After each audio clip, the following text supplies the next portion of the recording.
Olá a todos novamente. Eu sou o Lucas, sou professor do Instituto Federal de Mato Grosso do Sul, campus Corumbá. Essa videoaula, na verdade, é uma complementação da videoaula anterior, onde eu me esqueci de falar sobre o dimensionamento de elementos no Constraint Layout. Então, retomando exatamente de onde nós havíamos parado, antes de falar sobre dimensionamento no Constraint Layout, vamos falar do dimensionamento em geral, certo? Que vale para outros sistemas de layout do Android, não apenas para o Constraint Layout. Tá? Bom, para definir altura e largura de um elemento, nós utilizamos as propriedades layout width e layout height.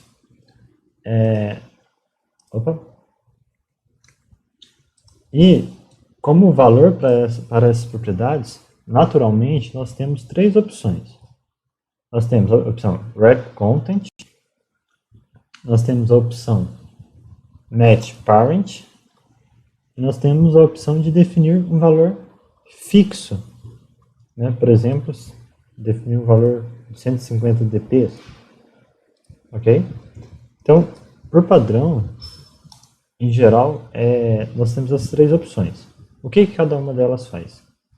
Wrap content faz com que a largura, né, ou aqui a altura dessa widget seja calculada de acordo com o seu conteúdo, né? Então, o tamanho do botão nesse caso está sendo definido pelo conteúdo que ele tem. No caso aqui, o texto, né? Se nós tivéssemos button enviar, esse botão, né, tem a sua largura ampliada. Outro caso, o match parent. Quando nós utilizamos o match parent, a dimensão da widget passa a acompanhar a dimensão do elemento pi, que nesse caso, né, é o nosso constraint layout. Ou seja, como eu defini width como match parent, a largura desse botão passou a ser a largura do meu layout. Porém, apesar do match parent ser presente nos layouts em geral, no constraint layout nós não devemos utilizá-lo, ok? Por quê? Vamos voltar para o padrão, para o que estava anteriormente, wrap content, e vamos fazer um teste. Eu vou começar a editar por aqui para facilitar. Vamos supor que eu tenha definido uma constraint para essa text view e uma constraint, né, constraint bottom, para a base aqui do meu constraint layout. Bom, se eu definir como match parent, provavelmente a minha intenção é que esse botão passe a ter uma altura que vai daqui da base até a base dessa minha text view. Porém, não é isso que vai acontecer. Ok? Quando nós utilizamos a propriedade match parent, né, no constraint layout, o elemento ele não respeita as constraints, ou seja, ele não respeita o modo de funcionamento do constraint layout. Então, quando utilizamos constraint layout, nós queremos fazer algo do tipo, nós vamos utilizar algo que ele chama de match constraint, que na verdade, quando nós clicamos, ele define como 0dp, ok? Aí nós temos algo similar ao match parent, porém que respeita as constraints adequadamente, certo? Vamos a mais um exemplo. E para isso, eu vou adicionar duas text views.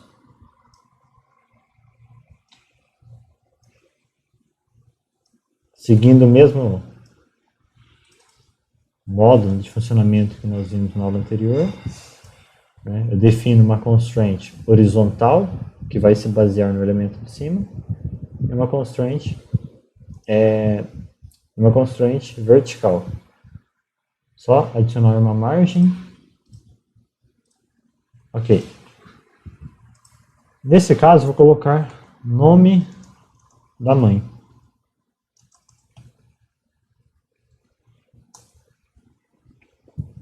Certo? E vamos adicionar uma text view dessa vez, a parte onde eu vou colocar aqui um determinado nome. Elizabeth mexendo. Ok.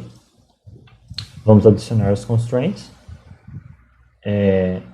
Eu quero que ele esteja sempre junto, né, com essa outra text view, então eu vou fazer dessa forma. Eu quero também uma margem, uma pequena margem à esquerda. Certo? Bom, agora vamos fazer alguns testes com relação ao dimensionamento. Vocês podem visualizar que todos os elementos que nós adicionamos na tela, o editor, por padrão, ele define como wrap content. Certo?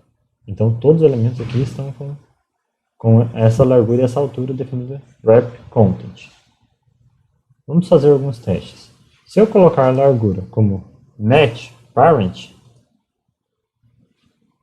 o que acontece é que a minha text view deixa de respeitar as constraints.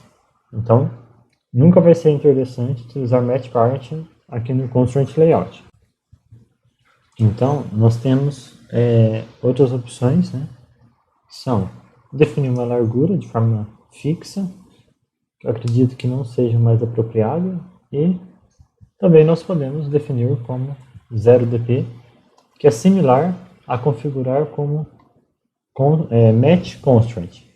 No caso aqui ele não se adequou porque o match constraint ele exige que você tenha definido as constraints, né? Então, por exemplo, adicionei a constraint aqui já tinha.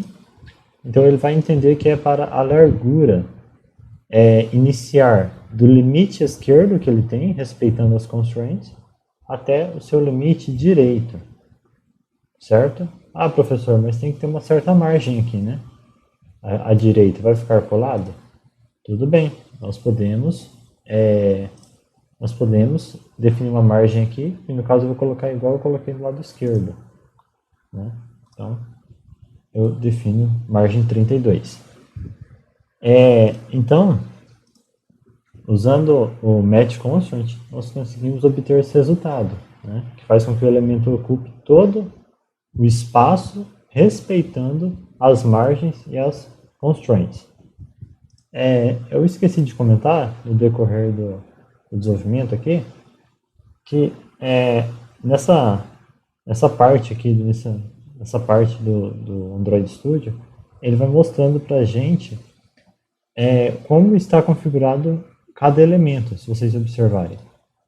Veja só, esse elemento onde nós temos wrap content, tanto na largura quanto na altura, ele coloca essas setinhas, certo? Indicando que o elemento está configurado como wrap content, tanto verticalmente como horizontalmente.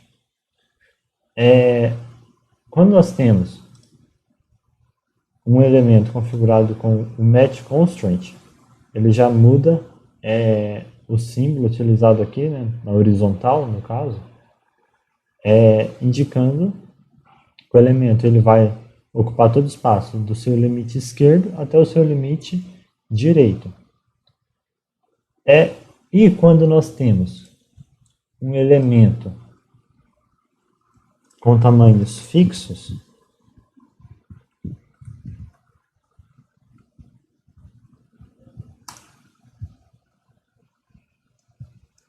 é apresentado aqui esse outro símbolo, né, que diz exatamente isso, que o tamanho do elemento está fixado.